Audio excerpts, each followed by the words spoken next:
Bonjour tout le monde et bienvenue à ce webinaire organisé par la Chambre de commerce et d'industrie d'Haïti et la Chambre franco-haïtienne de commerce et d'industrie. Nous sommes aujourd'hui avec Maître Ludwig Leblanc du cabinet Leblanc et Associés pour parler du Code du travail et de la situation particulière que nous vivons, à savoir le coronavirus. Est-ce une situation de force majeure ou pas? Que fait-on? Comment fait-on? Je laisse le soin à Maître Leblanc de prendre la parole, de revenir à ce que l'on a envoyé et nous laisserons place aux questions par la suite. Merci à tous pour votre participation et s'il vous plaît, mettez-vous sur mute pour permettre une meilleure audition pour tout le monde. Maître Leblanc, la parole est à vous. Bonjour à tous. Donc, je remercie la Chambre franco-haïtienne et la Chambre de commerce de m'avoir permis de faire cette petite intervention face à cette crise qui ravage le monde, mais aussi Haïti. Donc, on va faire une petite mise en contexte par rapport au petit guide qui vous a été distribué. Effectivement, vous trouverez qu'il y a quand même des similitudes entre ce que nous avons vécu en Haïti, qu'on peut appeler le lockdown sécuritaire. Mais maintenant, nous avons une nouvelle forme de lockdown qui est plutôt un lockdown sanitaire. Et il y a toutes les responsabilités entre des employeurs et des employés sont quasiment les mêmes que ceux que vous avez pu subir pendant le lockdown, à quelques différences près, effectivement, puisque comme il s'agit d'une pandémie, il y a des obligations un peu plus affirmées de la part des employeurs qui doivent prendre des mesures qui sont donc impératives. Donc, comme on a pu voir, je vais revenir sur les obligations de l'employeur. L'employeur a effectivement une obligation de sécurité pour l'employé. Le lieu du travail doit être salubre, doit être mis en disposition pour que la sécurité, la santé de l'employé soit garantie. Comme on a pu voir, et malgré que certains puissent penser que notre Code du travail est assez vieillot, il a quand même pris quelques dispositions afin de permettre d'éclairer cette situation. En effet, il vous faut, en tant qu'employeur, vous assurer de la sécurité et de la santé des employés. Il faut une entreprise salubre, comme le dit le Code du travail. Il faut s'assurer que toutes les mesures de sécurité et de santé soient mises à la disposition et pour que l'employé soit en condition optimale pour travailler. Le Code du travail parle même également de fournir aux employés des masques de protection. Des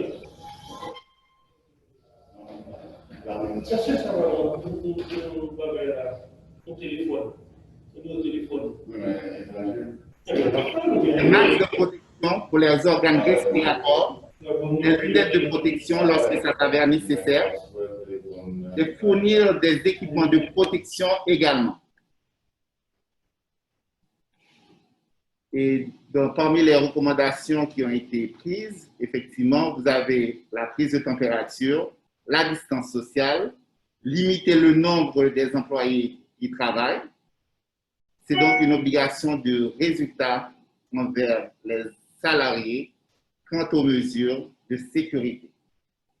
Donc, il s'agit de préserver la santé physique de tous ces employés. Quant à l'employé, effectivement, tant qu'il est dans des dispositions optimales pour travailler, il ne peut refuser de se rendre sur le lieu de travail. On n'a pas cette conception comme en France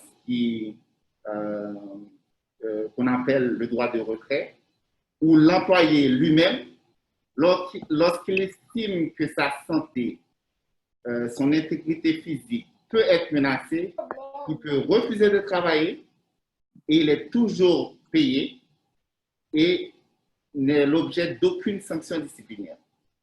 On n'a pas cette innovation dans notre code du travail, mais il est évident que si l'entreprise ne met pas en place un ensemble de systèmes qui permettent de garantir sa sécurité, effectivement, il pourra donc saisir l'arbitrage de la Direction générale du travail afin de forcer effectivement l'employeur à mettre en place toutes ces mesures de sécurité sanitaire.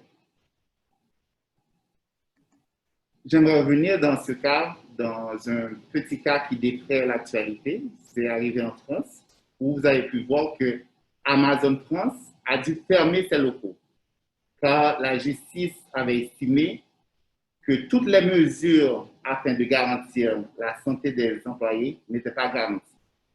Donc, ils ont dû fermer, procéder à un nettoyage systématique des locaux, des matériels, afin de s'assurer effectivement que la santé des employés est garantie. Tout ça encadré évidemment par la justice. Je ne pense pas qu'on arrivera à ce cas de figure en Haïti, mais c'est possible pour un employé, s'il estime effectivement que sa santé n'est pas garantie, de pouvoir recourir au droit étatique. Est-ce que le COVID est un cas de force majeure? Comme je vous avais bien dit, on est dans un cas de similitude avec le lockdown sécuritaire que nous avons connu en Haïti.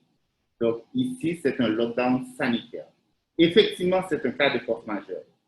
C'est une force imprévisible, extérieure, irrésistible, qui met l'employeur et l'employé face à un dilemme. Il est impossible de forcer que ce soit l'employeur ou que ce soit l'employé à exécuter normalement son contrat de travail. Vous avez donc, que ce soit pour l'employeur, que ce soit pour l'employé, des options qui sont à votre disposition. Les mêmes dispositions que vous aviez pendant le lockdown. La suspension du contrat de travail, la résiliation du contrat de travail, et vous avez possibilité des aménagements, forcer l'employé à prendre son congé payé, mise en disponibilité. Donc, toutes ces mesures-là, on les retrouve. Donc, si on doit approfondir, on peut approfondir avec. Pas de différence s'il y a un contrat à durée déterminée ou un contrat à durée indéterminée. Vous avez possibilité de pouvoir prendre les mêmes mesures. Dans le cas du COVID, il y a une petite subtilité. Effectivement, l'employé peut prendre un congé d'arrêt maladie si c'est dûment prouvé par un certificat médical pour une période n'excédant pas 3 mois. Pendant cette période, qu'il soit malade et dûment constaté, vous ne pourrez pas le licencier. S'il a atteint du COVID, encore mieux, je dirais. Ça veut dire que effectivement, c'est pertinent, vous ne pourrez pas le licencier pour ce cas-là. Mais c'est général. Le Code du travail parle de congé maladie dûment prouvé par un certificat, donc vous ne pourrez pas effectivement le licencier. Autre chose que j'aimerais avancer, l'employeur est tenu par un principe de précaution. Beaucoup de questions sont arrivées à mes oreilles. Est-ce qu'un employé à risque, que ce soit ceux qui sont diabétiques, ceux qui ont de l'hypertension, asthmatique, donc sujet effectivement est vulnérable face à cette pandémie, qu'est-ce que l'employeur doit faire? Votre principe de précaution, effectivement, c'est de faire en sorte que cette personne-là puisse être écartée du groupe global de l'entreprise, soit permettre le télétravail ou bien une mise en disponibilité ou toute autre mesure que vous jugez nécessaire. Même le licencier, si vous voulez. Ce n'est pas un problème. Que faire si vous avez un cas de COVID dans votre entreprise? Effectivement, vous devez fermer les locaux, faire une désinfection, mettre en quarantaine le personnel qui a pu être en contact avec ces personnes. Et puis, une fois que toutes les mesures de désinfection sont prises, effectivement, notifier les affaires sociales que l'espace est donc sécurisé et que vous allez reprendre le travail. La question du télétravail ou travail à domicile, home working. Cette question est aussi traitée par le Code du travail, contrairement à ce qu'on peut penser. Le travail à domicile est prévu. À vous de l'aménager et de faire en sorte que vous mettiez à la disposition de l'employé tous les outils qui lui permettent de continuer normalement l'exercice de son travail. Effectivement, la mise en place d'un ordinateur, vous ne pouvez pas vouloir imposer à l'employé de rester chez lui poser des conditions pour qu'il continue à travailler sans mettre à la disposition de cette personne les outils technologiques de communication afin de pouvoir performer et exécuter son contrat de travail normal. Donc, peut-on aussi réduire le temps du travail de cet employé? Cette question est assez souvent posée. On ne peut se permettre, puisqu'il s'agit d'obligations entre un employeur et un employé, on ne peut l'imposer sans avoir l'aval de l'employé. Mais dans ce cas de figure, effectivement, il arrive la plupart du temps que vous arrivez avec un consensus afin de limiter le risque d'une résiliation du contrat de travail, parce que c'est soit vous réduisez vos heures, soit je vous licencie. Donc, vous trouvez quand même un aménagement possible entre l'employeur et l'employé. Donc, je pense avoir fait le tour de la question. Donc, j'espère que vous avez des questions qu'on pourrait approfondir dans certains cas plus spécifiques. Donc, je suis à votre disposition. Alors, et je vois qu'on a appris beaucoup de choses. Effectivement, dans le cadre du télétravail, si on veut que l'employé puisse être productif, on ne peut pas demander à l'employé de fournir les moyens nécessaires au travail à distance. Donc, merci beaucoup, Maître Leblanc, c'était très enrichissant. Je suppose que beaucoup d'entre vous ont des questions. Je vous laisse, si vous y arrivez, lever la main. Moi, j'y arrive toujours pas. Donc, de toute façon, ce webinaire est enregistré. Une fois, si vous voulez avoir accès à l'enregistrement, vous envoyez un message, un email à Alexandra, à la Chambre Franco, vous m'envoyez un email pour que je puisse vous le faire passer. C'est le moment des questions. Donc, je vous laisse les uns après les autres poser vos questions, prendre la parole et poser vos questions.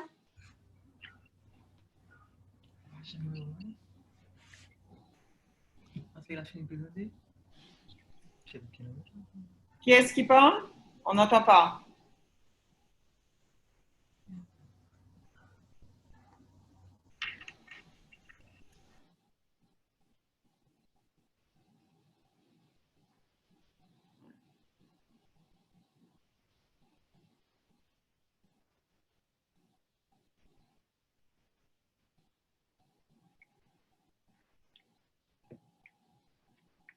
Donc, petit récapitulatif, Maître Leblanc. Donc, le coronavirus, le cas de coronavirus reste un cas de force majeure, n'est-ce pas? Exactement. Comme je dis, c'est la même similitude entre le lockdown sécuritaire que nous avons connu en Haïti et effectivement le lockdown nouveau sanitaire qui s'impose maintenant en Haïti. Maître Leblanc, bonjour tout le monde. Brian Gonzalez, directeur des ressources humaines Digicel.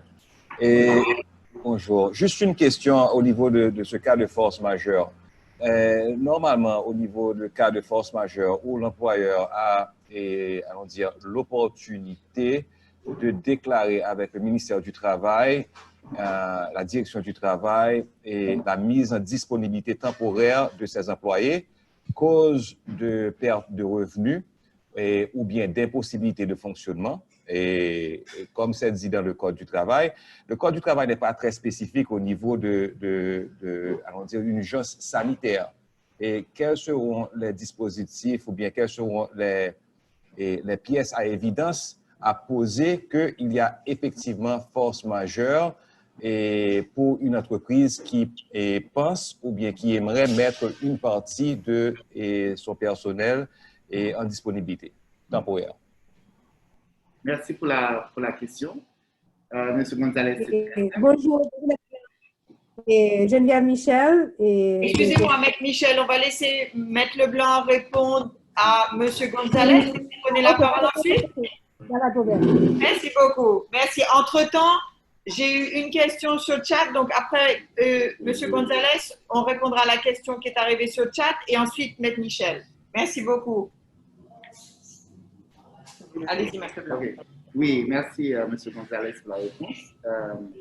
Le document central, et c'est un document public, c'est le décret sanitaire ou d'urgence sanitaire qui a été prise par le gouvernement. Avec cette pièce-là, il n'y a pas d'autres éléments à apporter à la Direction générale du travail quant à la situation actuelle de pandémie que vous devez faire face. Donc, sur la base de ce décret, si vous devez faire une lettre à la Direction générale du travail sur la base du décret, vous dites on a du décret qui a été posé, qui a décrété l'urgence sanitaire. Donc, voici les mesures que vous allez prendre, puisque nous sommes dans un cas de force majeure, soit de réduction de personnel, soit de mise en disponibilité, soit de résiliation du contrat de travail.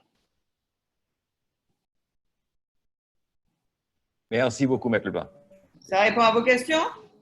Oui, merci. D'accord. Alors, l'autre question, avant de prendre et Geneviève Michel, dans le cas du COVID-19, si on diminue les heures de travail, est-ce qu'on peut diminuer le salaire des employés? Merci, Mme Lafaux, pour cette question. Effectivement, ça doit faire l'objet d'un consensus avec l'employé.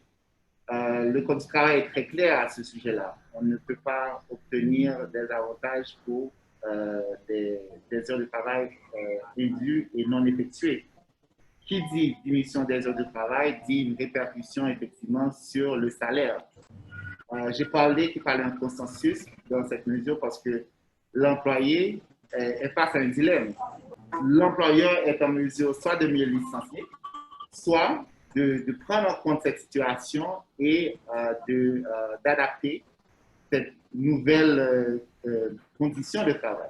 Donc, s'il y a une diminution des heures de travail, ça forcément se répercute sur le salaire des employés.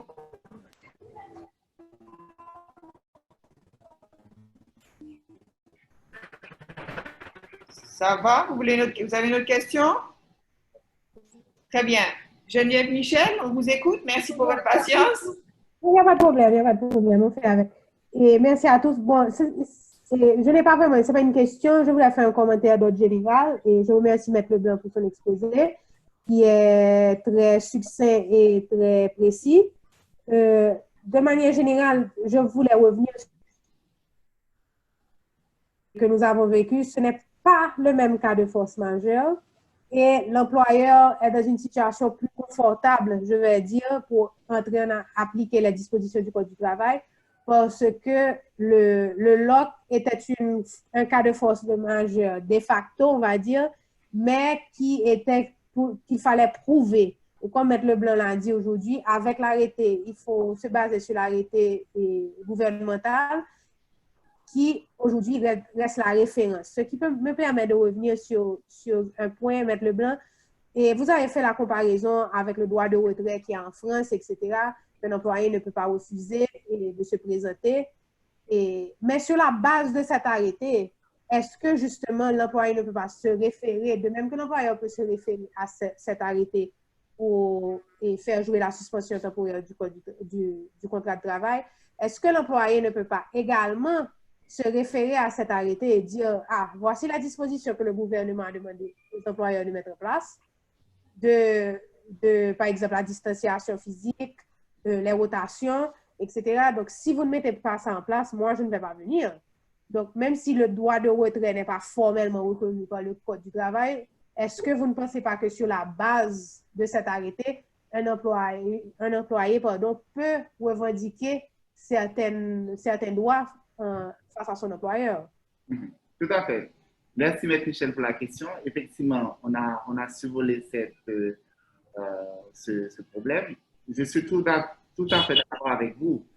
L'arrêté, le décret pris permet d'obliger effectivement les entreprises à mettre en place toutes les mesures de sécurité, de préservation de la santé.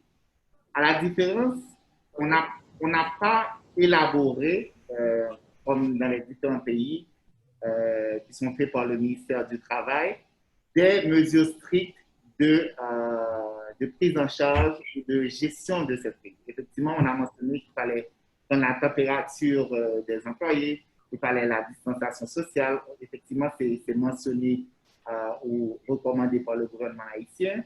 Ils ont prévu la question de rotation ou d'éviter le surnombre dans les entreprises. Et l'employé qui n'a pas de masse de protection et que vous l'obligez à aller dans l'entreprise, qui n'a pas les mesures sanitaires qui sont nécessaires, le lavage des mains et autres, peut effectivement refuser de se rendre et saisir, dans ce cas, la Direction générale du travail, qui va déléguer un inspecteur pour venir inspecter votre entreprise, s'assurer qu'il n'y a pas de surnombre, s'assurer que toutes les mesures sanitaires ont été prises. Effectivement, dans ce cas-là, on l'avait mentionné, l'employé est en droit de refuser de se rendre au travail, mais pas seulement de refuser, mais de saisir les instances concernées pour vous obliger effectivement à mettre en place ces mesures. Et si vous répliquez par un licenciement, effectivement, il peut vous assigner pour une résiliation abusive du contrat de travail et sur la base qui défendait ses intérêts à lui, les intérêts des autres employés pour préserver leur santé physique. Magnifique, merci Maître Leblanc. Alors, nous avons une autre question. La question est dans le cas des femmes enceintes et personnes âgées. Peut-on les mettre en disponibilité sans solde? Bonjour, M. Barrault, pour cette question. Oui, effectivement, il n'y a pas de disposition spéciale prévue pour les femmes enceintes quant à l'impossibilité de les mettre en disponibilité sans solde. C'est sûr que vous ne pouvez pas les licencier parce qu'ils font partie d'une catégorie d'employés spéciaux, dans ce cas, puisqu'ils sont enceintes. Pour être honnête avec vous, le Code du travail ne prévoit pas cette possibilité pour les femmes enceintes. Mais dans le cas spécifique de la pandémie et de prendre en compte un régime particulier. Mais d'un côté, on va dire, un peu plus humain, il faut peut-être privilégier une mode alternative comme le télétravail. Ça veut dire que la femme enceinte ou la personne âgée qui veut travailler, mais qui est obligée d'être forcée d'être mise à l'écart. Donc, je préfère privilégier la voie des méthodes alternatives afin de permettre de toujours pouvoir avoir au moins un minimum de rémunération. Mais effectivement, il vous est permis, dans ce cadre, de les mettre en disponibilité sans solde. Avec, bien évidemment, une lettre au ministère des Affaires sociales, etc. Pour toujours. La même procédure, ça. La même procédure, ça. D'accord. Ça répond à la question? La prochaine question, Brian Gonzalez. Oui, c'est pour revenir, merci beaucoup Béatrice et Maître Leblanc, c'est pour revenir sur l'intervention de Maître Leblanc et la question antérieure, celle avant la dernière, et surtout sur ce droit de retrait. Et j'aimerais une petite clarification, s'il vous plaît. Si les conditions sanitaires ne sont pas réunies dans le cadre, allons dire, de l'entreprise, j'ai bien compris, Maître Leblanc, que vous dites que l'employé a le droit de faire un retrait?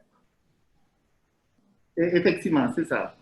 Mais, et c'est là que j'aimerais une petite clarification, parce que l'entreprise aussi a une responsabilité envers tous ses employés d'assurer que la sécurité, que ce soit santé, etc., soit on dire, presque garantie d'une manière ou d'une autre. Et donc, les employés par exemple, et je prends là l'exemple du masque, d'accord? Il y a des informations, je ne sais pas si c'est c'est un décret, le port du masque est obligatoire à travers le territoire national. Je ne suis pas exactement sûr de cette information ou bien du poids de cette information, mais par exemple, une entreprise privée qui décide de faire l'obligation à ses employés de porter le masque au bureau pour pouvoir avoir accès à leur travail, l'employé qui décide de ne pas mettre son masque, l'employeur aussi a le droit de porter blâme à cet employé, non? Tout à fait. Ça, c'est évident puisque vous mettez en péril la santé physique des autres employés. Donc, il s'agit d'une obligation et d'une recommandation générale. Ce n'est pas simplement pour s'assurer de votre santé physique, mais celle de aussi vos collaborateurs.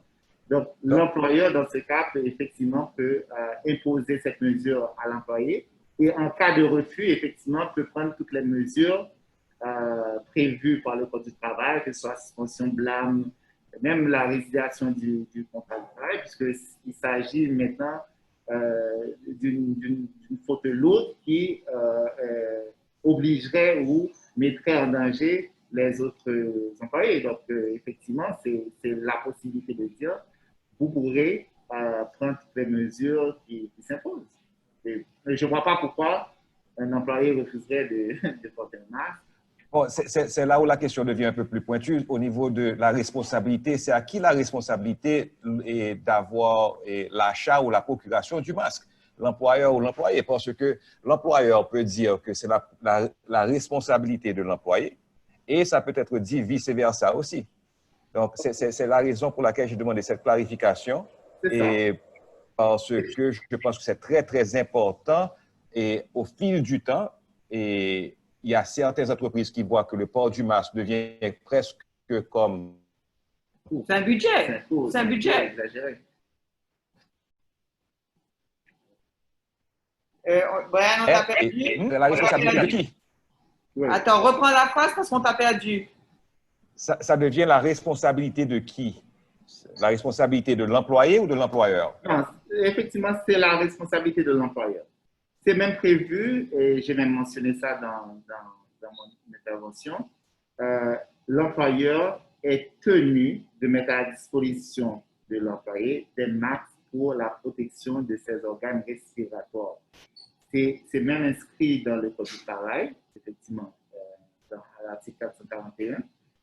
Vous devez, et c'est dans le contexte, ça veut dire, ils avaient prévu ça pour les entreprises, les usines où il y avait une certaine pollution nasale, donc contamination. Donc, on avait effectivement prévu, c'était le but, l'esprit du Code du travail.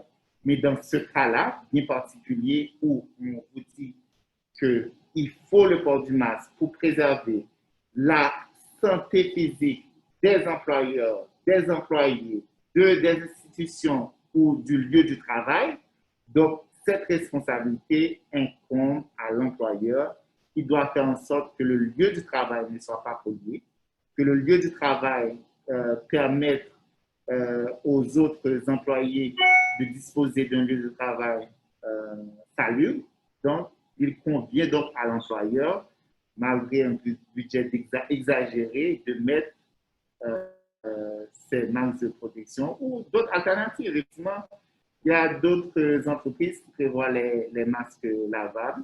Donc, il faut mettre peut-être 2 ou 3 masques lavables à disposition de l'employé.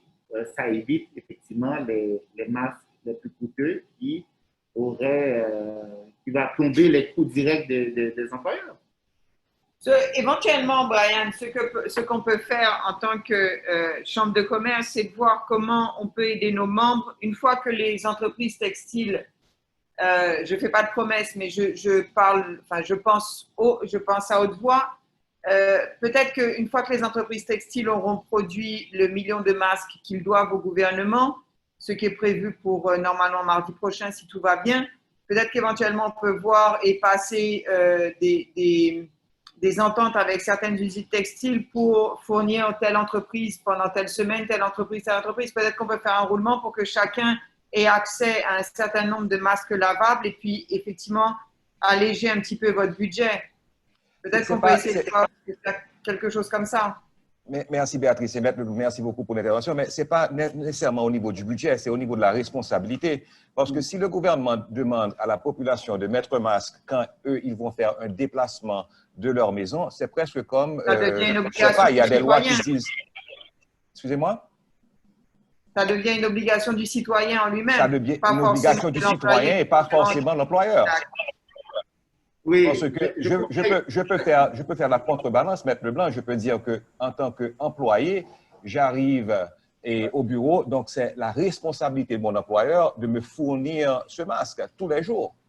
Mais c'est la responsabilité citoyenne, et de ce que moi j'ai compris, de sortir de chez vous avec un masque.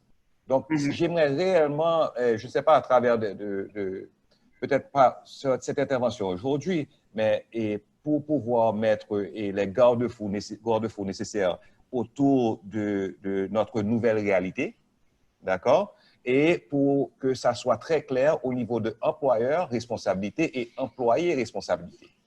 Tout à fait. Je comprends exactement, effectivement, pour nous, juristes, effectivement, la mesure imposée du port obligatoire peut prêter à effectivement interprétation, comme vous l'avez pu voir, qui est donc responsable de l'achat de ce masque. Moi, ce que j'aimerais insister, c'est que dans le cadre du travail, il faut s'assurer que votre employé a un masque. Maintenant, qui a cette obligation de le faire? Dans le cadre du travail, c'est votre obligation.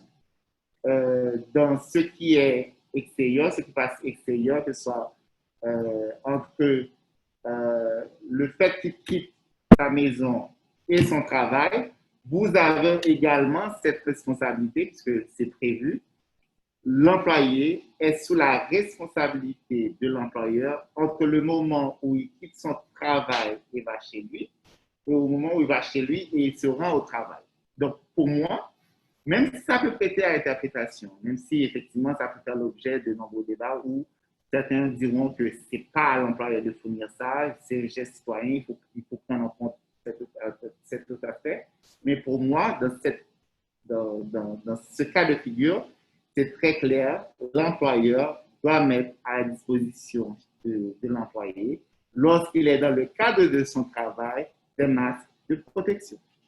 Selon l'article 441, c'est ça, Maître Leblanc? C'est ça. Je fais une interprétation extensive de l'article 441. Mais effectivement, M. Gonzalez, c'est vrai qu'on va essayer de voir, même avec le gouvernement, pour voir effectivement si, comment on peut articuler ça, parce qu'effectivement, il faut une clarté, il faut être sûr. Mais pour moi, c'est ma position, c'est à l'employeur.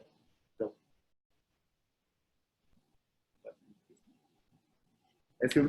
Gonzalez veut… C'est bon, Brian? Oui, mais bon, je vous remercie pour la réponse. Merci, Maître Leblanc. Okay. Alors, l'autre question, toujours dans l'esprit de la dernière question de Maître Gonzalez concernant le port des masques, l'employé peut-il refuser de se soumettre à la prise de température? L'employé peut aussi refuser de respecter les mesures de distanciation sociale. Que doit faire l'employeur dans de tels cas? J'ai sauté une question, je reviendrai tout de suite après pour la disponibilité du pays LOC. D'accord? Donc, la question, l'employé peut-il refuser de se soumettre à la prise de température? L'employé peut